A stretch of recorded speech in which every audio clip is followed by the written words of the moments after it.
Os avanços tecnológicos e da medicina, em especial no campo da genética, estão desencadeando uma lenta, porém consistente, revolução no tratamento de doenças como o câncer. Exemplos desta revolução já podem ser vistos em alguns hospitais de São Paulo. Desde abril, o Centro de Oncologia Molecular do Hospital Sírio-Libanês conta com 2 máquinas de última geração capazes de sequenciar o genoma inteiro de uma pessoa em poucos dias. Em outro hospital, a C. Camargo, deve receber até setembro um sequenciador que lê o genoma humano em apenas um dia. O objetivo, no entanto, é sequenciar amostras de DNA de células tumorais e, assim, personalizar o tratamento do câncer.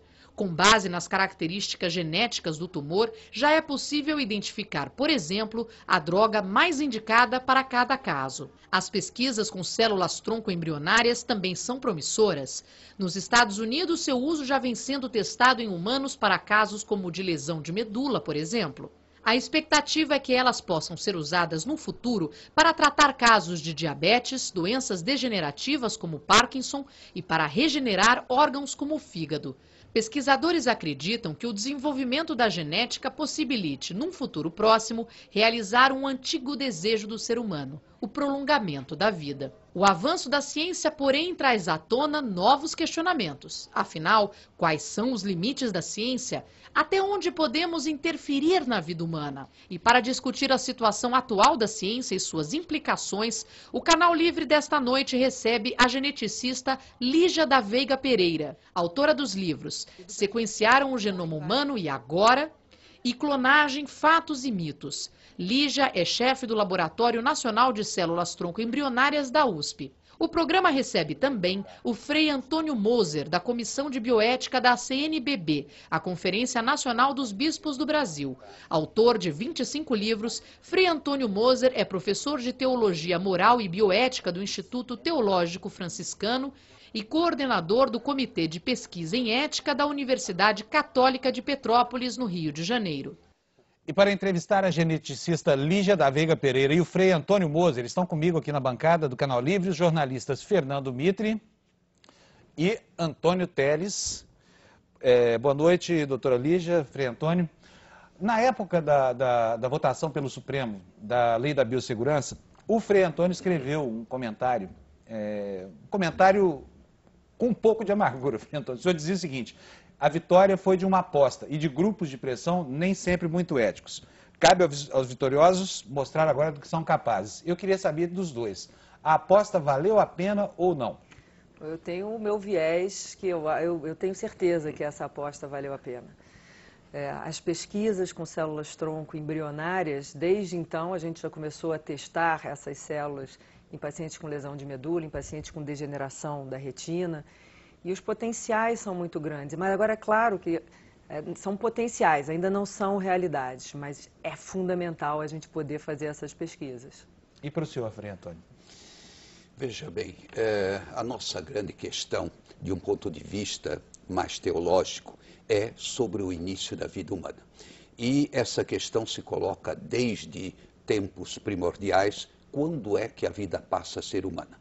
E me parece, eu não sei até que ponto a doutora Lígia, não é, que tenho o prazer de estar discutindo com ela essa noite, não, dialogando com ela essa noite, eu diria o seguinte: desde que você tem a fecundação, se implanta um DNA único e irrepetível.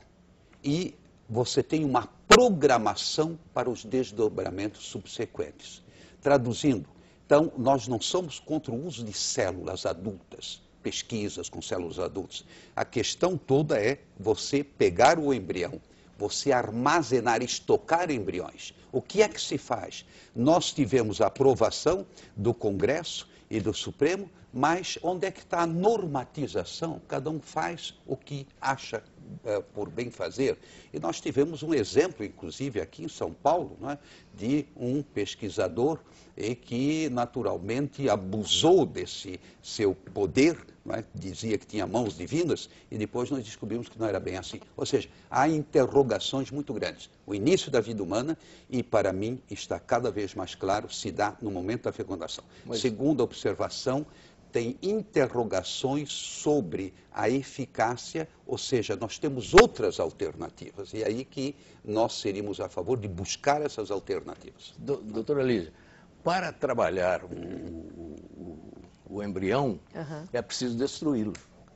Não há como trabalhar a célula embrionária sem a destruição do embrião. Então, a partir dessa necessidade, está aí definitivamente selada a guerra entre a ciência e a religião. Porque a igreja jamais vai aceitar isso. Não, isso é verdade. Enfim, eu tenho um profundo respeito pela igreja. Eu acho que a igreja tem um papel de mostrar para a gente, ter sempre um leme e fazer a gente parar para pensar no que a gente está fazendo, por que caminhos a humanidade está seguindo. Mas, por outro lado, a igreja, historicamente, a gente já tem conflitos históricos de ciência e igreja, desde Galileu, enfim. E nós vivemos numa sociedade que não aceita todos os dogmas da igreja, apesar deles serem absolutamente bem intencionados. Tá? Então, existem várias regras da igreja, especificamente da igreja católica, que eu, apesar de me dizer católica, a gente não consegue seguir. Eu casei com um homem que se separou, né? A dissolução, o casamento é indissolúvel, tem uma série de coisas que complicam. Nessa questão das células-tronco, existem, sem dúvida, alternativas. Células-tronco adultas, a célula do cordão umbilical. O problema é que hoje, com o conhecimento que a gente tem hoje, a gente não sabe que tipo de células-tronco vai ser a mais adequada para a gente tratar as diferentes doenças. Mas o potencial da célula-tronco é muito superior à célula adulta, o potencial da célula-tronco embrionária, que a gente conhece hoje, é muito maior do que o da adulta. Essa é a única célula que a gente conhece que consegue virar desde neurônio a músculo cardíaco, a célula de fígado, célula do pâncreas. E daí o enorme entusiasmo dos pesquisadores, não só de tentar transformar essas células numa terapia, mas em estudar essas células para a gente entender a biologia humana. Professor, não seria interessante, para fim de transferência para o grande público, a senhora expor um pouco qual é o mecanismo de aproveitamento da célula-tronco e de que maneira o ser humano pode se aproveitar dessa conquista científica? Porque eu acho que a maioria das pessoas ouve falar em células-tronco, mas tem uma ideia um pouco vaga de qual seria esse mecanismo. Claro, as células-tronco são células coringa. São células que a gente tem no nosso corpo. Por exemplo, o nosso sangue não é um tecido que a gente tem um poder de regeneração fantástico. A gente pode doar sangue de tempos em tempos e ele se regenera. Por quê? Porque dentro dos nossos ossos a gente tem células-tronco, que são as fábricas, nossas fábricas de sangue, essas células da medula óssea. Então, quando uma pessoa tem uma doença do sangue, ela destrói aquela medula óssea doente, pega um pouco da medula óssea de um doador e aquilo regenera.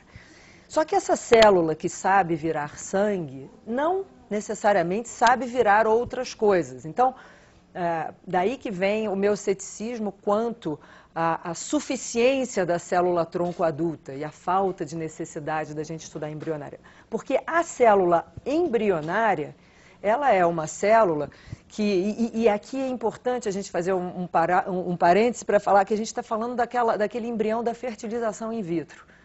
É um embrião que a gente aceitou que seja produzido e seja congelado quando a gente aceitou as técnicas de reprodução assistidas, os bebês de proveta, isso na década de 70.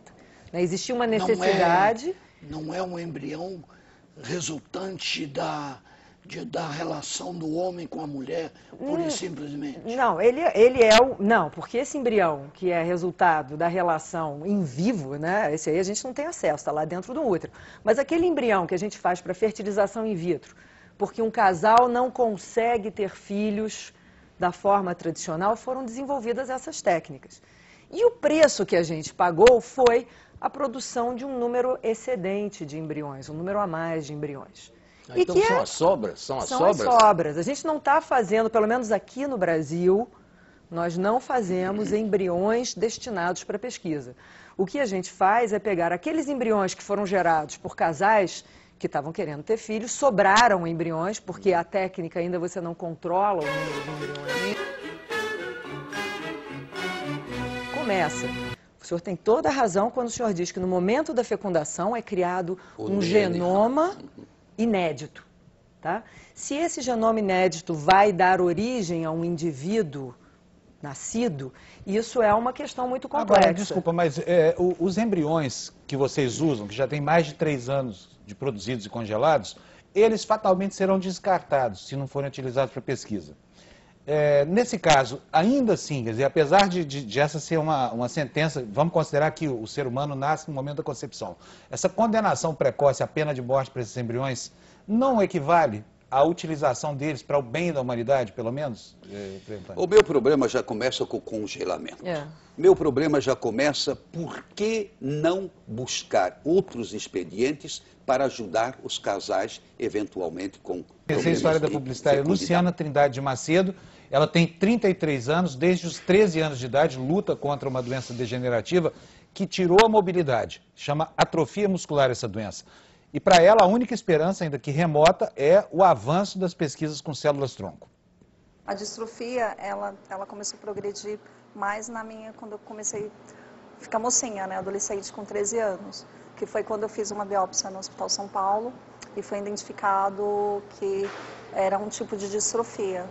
Eu tinha dificuldade para andar, né, eu andava meio como bailarina com o pé nas pontas dos pés, tinha dificuldade para sentar, para levantar e para subir a escada. Poder ir aonde eu quero sozinha, de poder levantar sozinha, de poder fazer as minhas coisas sem ter sempre que estar solicitando a ajuda de alguém. É uma esperança de cura, de vida mesmo. Eu agora estou correndo atrás do tempo perdido para tentar melhorar isso, para ter um pouquinho só de qualidade de vida. Então, as células-tronco, para mim, é o que eu sempre falo, assim, é como se fosse eu vou nascer de novo, é uma esperança de cura, né? Quando eu descobri que existia um tratamento com células-troncos há alguns anos atrás, você começa a ficar esperançosa, né? Você imagina que os seus sofrimentos, problemas vão acabar. Só que quando eu descobri que existia essa esperança de tratamento com células-troncos, eu tinha, acho que 14, 15 anos. Hoje eu estou com 33 e eu não vi nada disso acontecer. Eu tenho esperança que sim, que vai acontecer, que é alguma coisa que a longo prazo, assim, não imagino que eu vá conseguir usufruir disso. Mas eu acredito que as pessoas, as crianças, né, que sofram da mesma doença também consigam se beneficiar. Eu não tenho mais esperança, eu já tive essa esperança de me beneficiar com o tratamento. Hoje em dia eu não tenho mais.